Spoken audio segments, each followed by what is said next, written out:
Yes. Namaskar. First of all, I want to thank Vivekananda Kendra and Vivekananda Prabodhini for giving me this wonderful opportunity to talk in this series where so many people have talked about the greatness of ancient India, and they have also talked about the science and maths and the history of India. It's a privilege for me to be here and talk about it. The topic that I'm going to talk about today is the historicity of Ram. So before I start, I will just share my screen.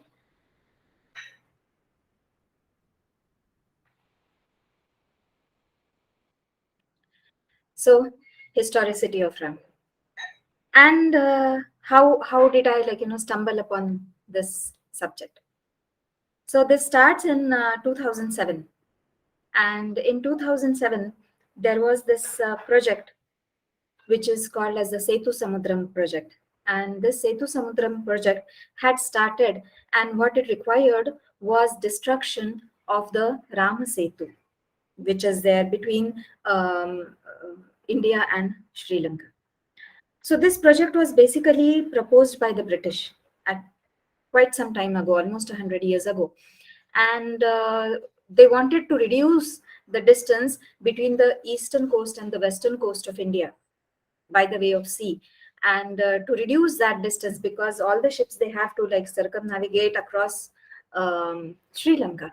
So to reduce that distance, what they had proposed was to destruct that bridge which is there between Rameshwar and Sri Lanka, and create a passage for the ships. So this project was taken up during the UPA rule, and it is a matter of faith. People believe that it is the Rama Setu, it was the Setu which was built by Ram, and it shouldn't be destroyed. So this went into the courts, and in the Supreme Court, the UPA had given an affidavit which said that that Ram was not a historical figure. Ram was a figment of imagination. And the chief minister of Tamil Nadu at that time, M. Karunanidhi, he also said how can you prove that this bridge was built by Ram? So with all these questions coming up, one really needs to see how do we know whether Ram was really historical or not? And should we, like Karunanidhi, ask for something like a birth certificate or a college living certificate of Ram to find out whether he was really a historical person or not? So we cannot use today's standards for those for telling whether some person was historical or not. So I need to take up some person from ancient times, and then I thought, who other than Jesus Christ? So I said, let's compare. What do we know about Shri Ram, and what do we know about Jesus Christ? Because both of these are ancient people, and how do we know them? So we know Ram from the Ramayana, and this Ramayana was written by sage Valmiki. It is written in Sanskrit language, and this book is divided into 7 chapters called as Kanda. So it is Sapta Kanda. It has 500 sarga or sub chapters and a total of 24,000 shlok. It is from this book that we know about Ram. How do we know about Jesus? We know him from Gospels, 4 Gospels. So these Gospels, you can say, they are the biographies of Jesus. They tell about the life and work of Jesus, and they were written by Mark, Matthew, Luke, and John. The language is Greek, and each of this is a different piece of work. Each of this is a different book, and some have more than 1,000 verses, totaling to 3,000, 4,000 verses, you can say. This is how we come to know about Jesus. So because we are speaking about historicity, we must take a look at Ramayana, and we must take a look at the Gospels. So what do we know about the authors of these works. What do we know about these biographers?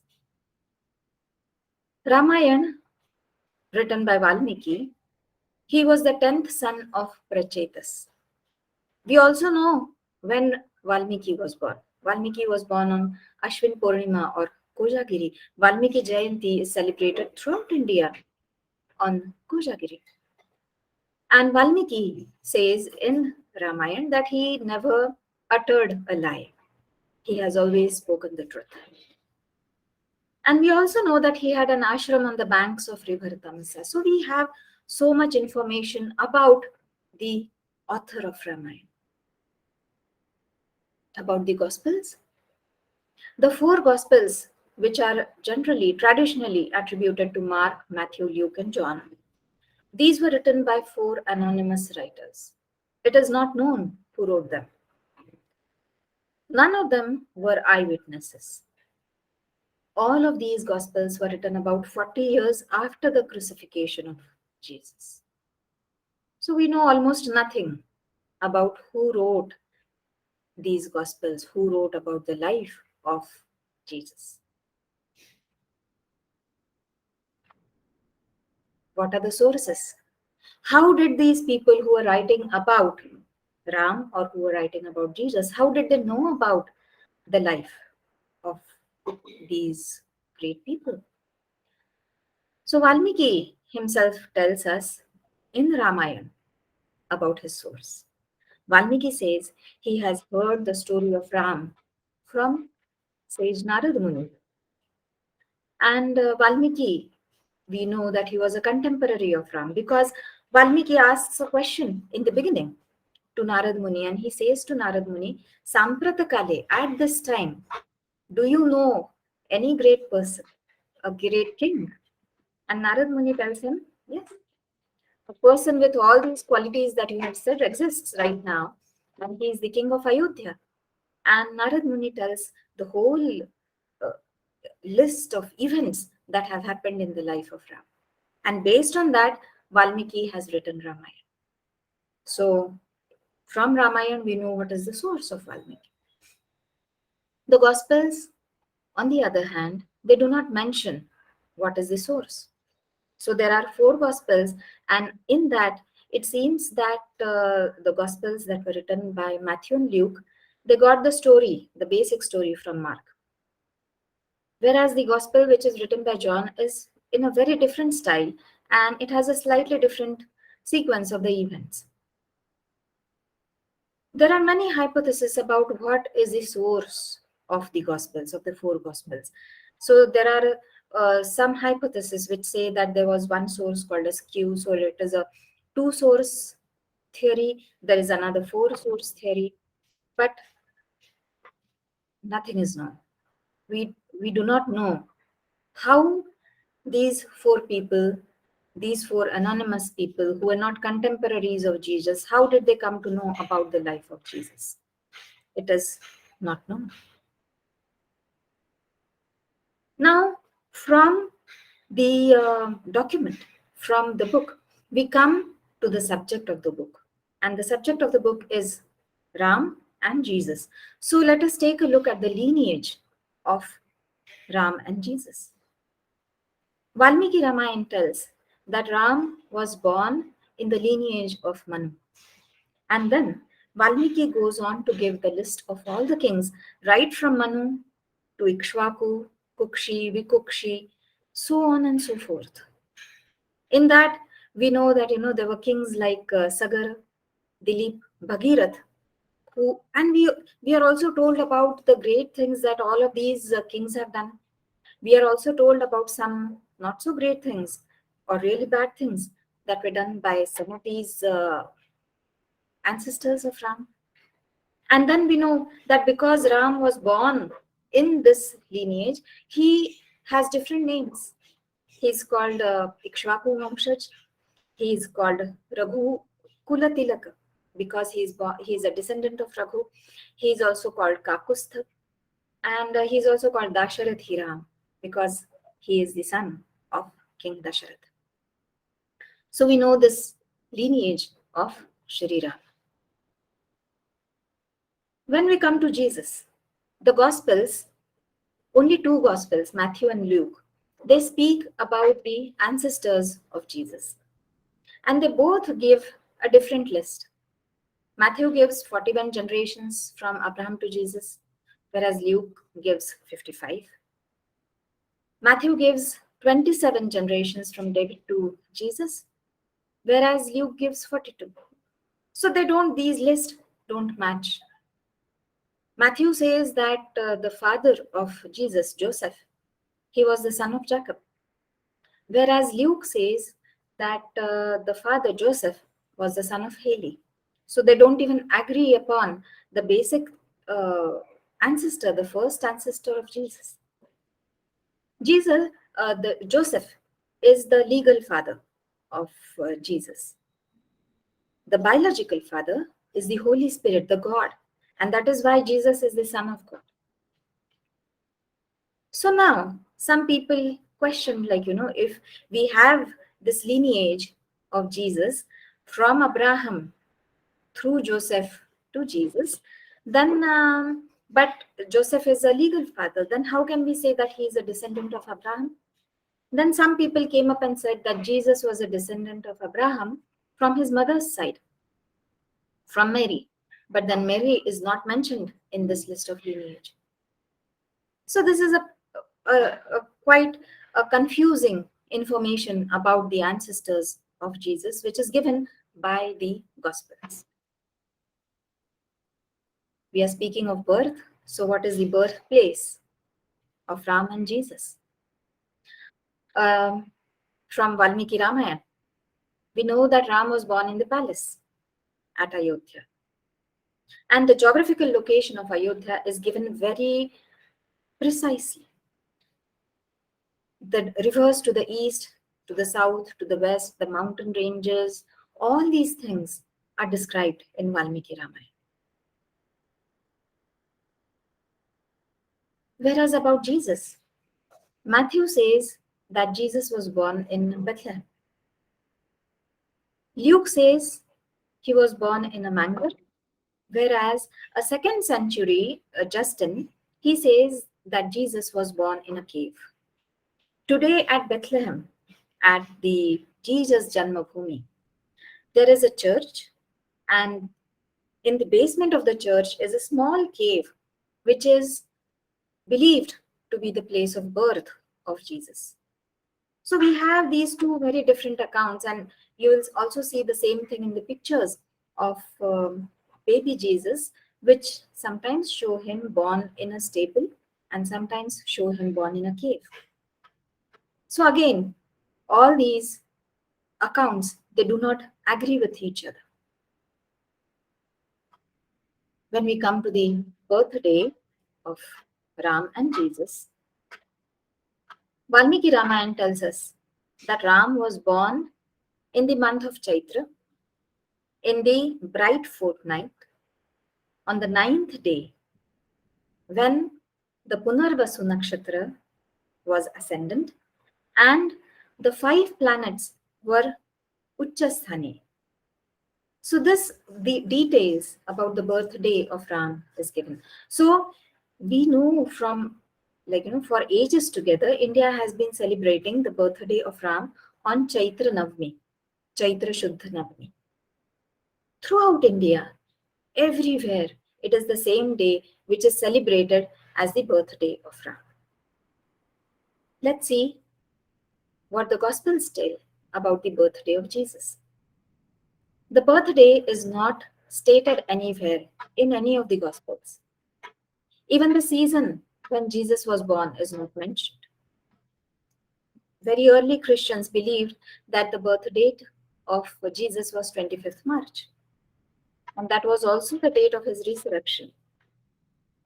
But then there were others who believed that the birthday of Jesus was 6th January, also called as Three Kings Day. By 3rd century, it was assumed that the conception happened on the spring equinox, and hence the birth date was calculated to be 25th December. Today, we find that some Christians celebrate the birthday of Jesus on 25th March. There are some sects which celebrate 6th January, and then there are most of them celebrate on 25th of December. So even till today, there is no consensus on the birth date of Jesus. Let's take a look at the family of Jesus and Ram. In Valmiki Ramayana, we see that the grandfather of Ram is named. What he used to do is known. He was also the ruler of Ayodhya, the king of Ayodhya. The father of Ram, Dasharath, he was also a king. The events in the life of Dasharath are also mentioned. Rama's mother, Kausalya, she is named. From where she came, from which province she came, is known. In fact, Valmiki Ramayana also mentions that she liked to wear white-colored clothes. Then the two other stepmothers of Ram, Kaikeyi and Sumitra, they are mentioned.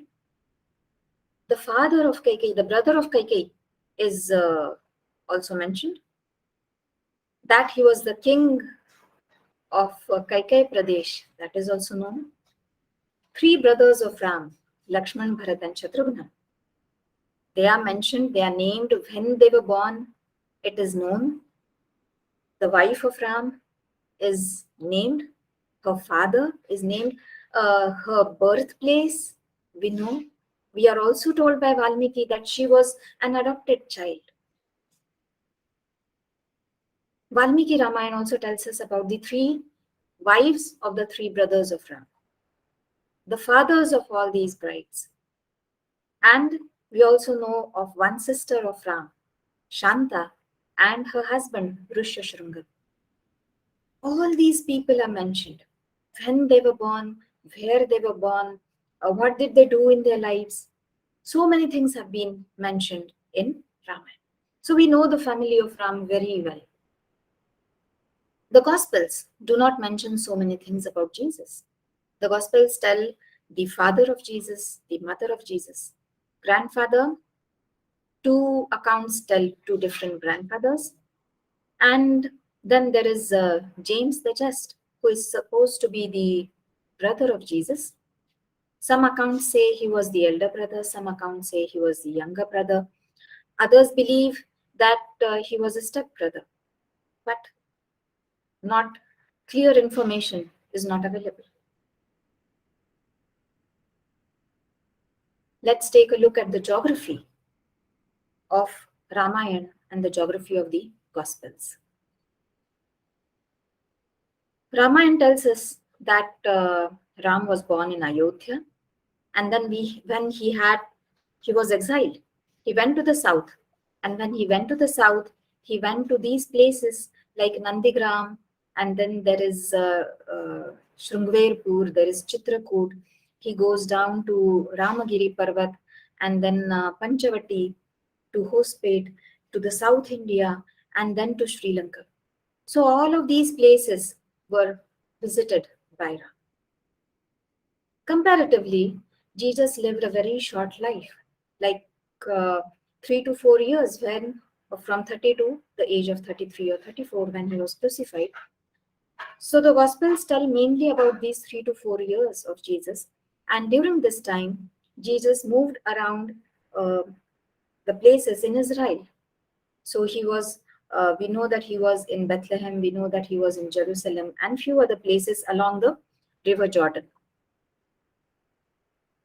What we do know from Valmiki Ramayana, more about the geography, is that we know the mountains where Ram went. We know the rivers that he crossed. We know the forests that he lived in. We know the vegetation in those forests. We know the animals and the birds that were seen during this exile by Ram. So we know in very great details about the places which he visited, and even the geography and even the biology, the botany and the zoology of all of these areas. Miracles. Jesus healed many people. He cured leprosy, he cured blindness, and there are other miracles which are credited to Jesus, like feeding thousands of people, calming a storm, turning water into wine. And lastly, after he was buried, Jesus came out of his grave. He was resurrected. That is another miracle which is attributed to Jesus. And then, after he came out of the grave, he ascended to the heavens. He just disappeared into the thin air. So these are many miracles which were done by Jesus. This is what the Gospels tell us. Valmiki Ramayana speaks of no miracle at all. Ram did not perform any miracle. There is the construction of the Setu, which was done by Ram, and later accounts speak about these stories where the stones, they did not sink into the water. But Valmiki Ramayana tells us in very great details how that bridge was built. Valmiki Ramayana tells us that there was an engineer called Nala in the Vanarsena, in the Sena of Sugriv. And he approached Ram and said that he was an architect and he could build a bridge. Ram asked him to build the bridge, and then stones, wood, trees, all of these were used to build a bridge. Valmiki Ramayana tells us how much time it was required to build this bridge. And on each day, how much progress was made. All of these details are given, and this bridge has always been called as Nala Setu, not as a Ram Setu. It is called Nala Setu because it was built by Nala. When the British came by, they renamed this Nala Setu to Adam's Bridge. Of course, Adam has nothing to do with this geography of the land and the bridge between India and Sri Lanka, but they named it Adam's Bridge. Indians have always called it Nala Setu. So this construction of a bridge is no miracle. Neither is the miracle of Ahalya, which is mentioned in later stories. But Valmiki Ramayana tells us that when Ram and Lakshman went to the ashram of Gautam Rishi, they found that there was Ahalya who had been doing tapasya, and Ram and Lakshman, they touched the feet of Ahalya. That is the story which comes in Valmiki's Ramayana. There are no miracles in Valmiki's Ramayana. The miracles which Ram does in Valmiki Ramayana is transformation of people, making them brave, making them courageous, making them stand for truth. These are the miracles which Ram does. These are the miracles of a hero. These are the heroic deeds that we see in Valmiki Ramayana. We will also take a look at the observations of the sky, which are documented in Valmiki Ramayana and in the Gospels. So at the birth of Ram, Valmiki Ramayana tells us the position of sun and moon. Valmiki Ramayana tells that the five planets were exalted at the birth of Ram. The name of the month is given, which is Chaitra. The fortnight is given, so it is the Shukla Paksha, the bright fortnight. In that bright fortnight, the phase of the moon is given, which is Navami, and even the time of the day is given, which is mid-noon. That at noon, Ram was born. Throughout the Ramayana, Valmiki has mentioned the positions of the planets, the eclipses, the position of sunrise and sunset at different times of the year. There are more than 500 astronomical observations which are given in Valmiki Ramayana. Valmiki Ramayana also mentions the pole star during those times. And at that time, Dhruva was not the pole star. It was Vega or Abhijit was the pole star in those times. All these observations are recorded. And these observations, they cannot be made up. These are actual observations.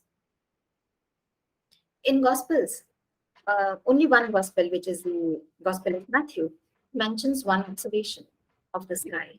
And Matthew says that a bright star was rising in the east when Jesus was born. The star is not named. So we cannot really tell, whether it was, maybe it was Venus which was rising. But nothing is said about that star. The season at the time of birth is not mentioned. So we do not know what was the position of sun in the sky at the time of the birth of Jesus. Neither the equinoxes nor solstices, nothing is mentioned. So in fact, there is absolutely no information about the positions of stars, about the positions of planets, the sun and the moon in the sky at the time of Jesus. We come to the year of birth. Rama's birth year is calculated based on these astronomical observations by Nilesh Oak and earlier by Dr. P.V. Vartak. And they came to these years. Nilesh Oak has put the year as 12,240 BCE. P.V. Vartak gave the year from 8th millennium BCE. And we have Vedavir Arya and Pushkar Bhatnagar giving a date of 6th millennium BCE. These dates, they are based either on the astronomical observations or on the traditional dating or on the Puranic basis.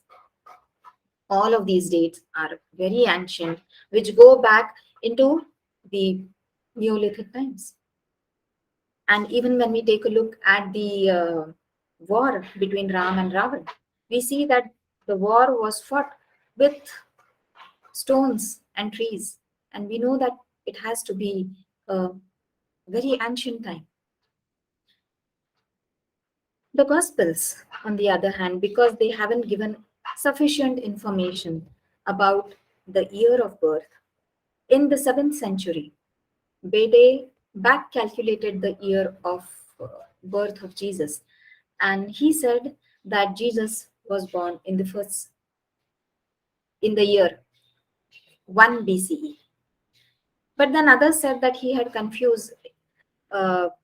was confused and he did not give the correct birth year.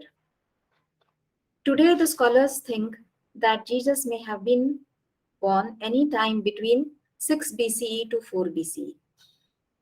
So the birth year is not really very clear.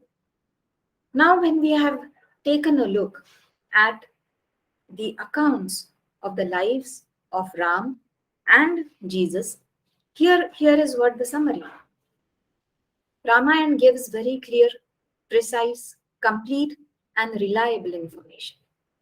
This information is about the birthday, the time of the birth, time of the day, the season when Sri Ram was born, the planetary positions, what was the pole star, the eclipses that happened during the course of time, the family of Ram, the geography, the politics, the vegetation, animals and birds, the food, the clothing of Ram, the jewelry that Sita wore.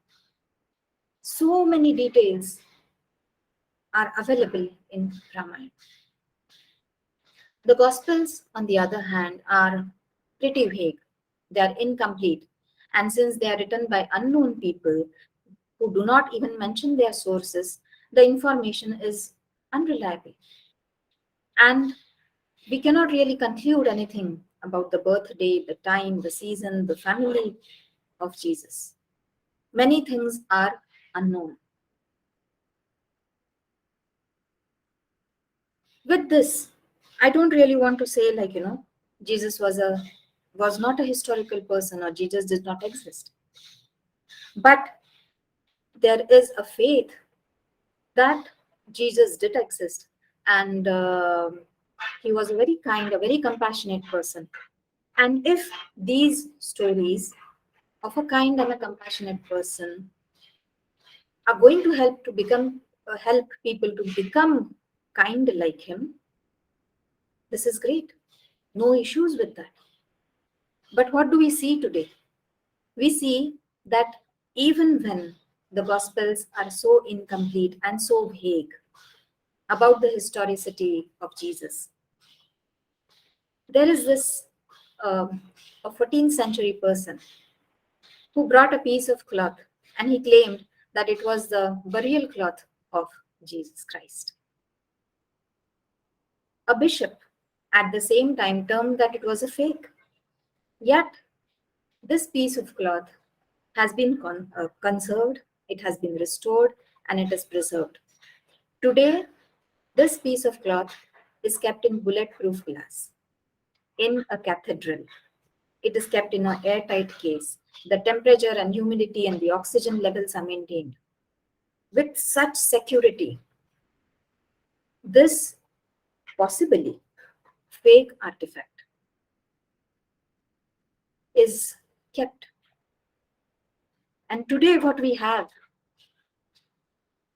about Sri Ram is we have this historical document, Ramayana, which tells so much about Ram. Not only that, we also have architectural remains of the Nala Setu that joins India and Sri Lanka. If the people of West can, literally enshrine something which might even be fake with so much protection, what should we be doing? How we should be flaunting this Nala Setu that we have with us today? One really cannot grasp how a ruler in India would want to destroy this. How much we should protect it. How much we should worship this place. How sacred place this is for us. Not just the Nala Setu, but the Ram Janmabhoomi at Ayodhya as well. If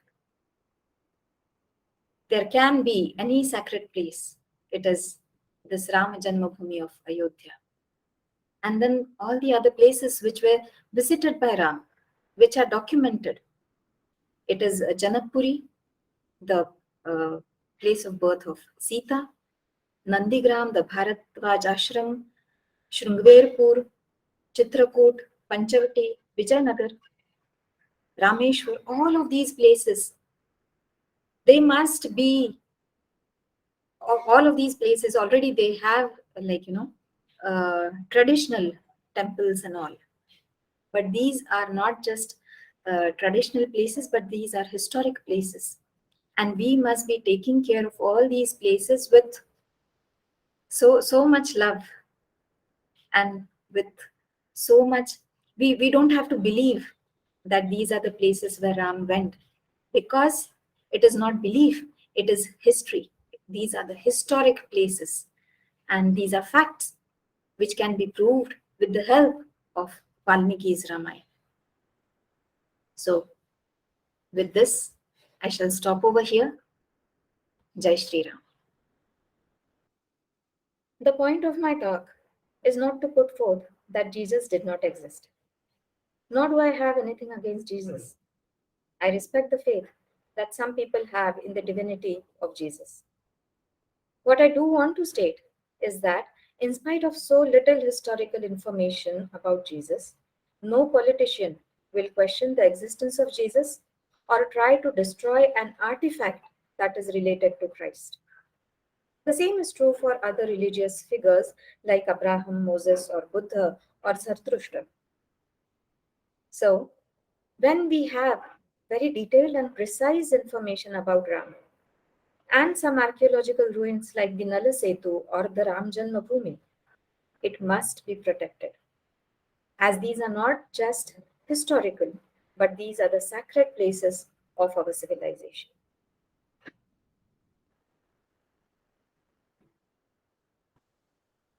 Thank you so much, Deepali ji. It was wonderful listening to you.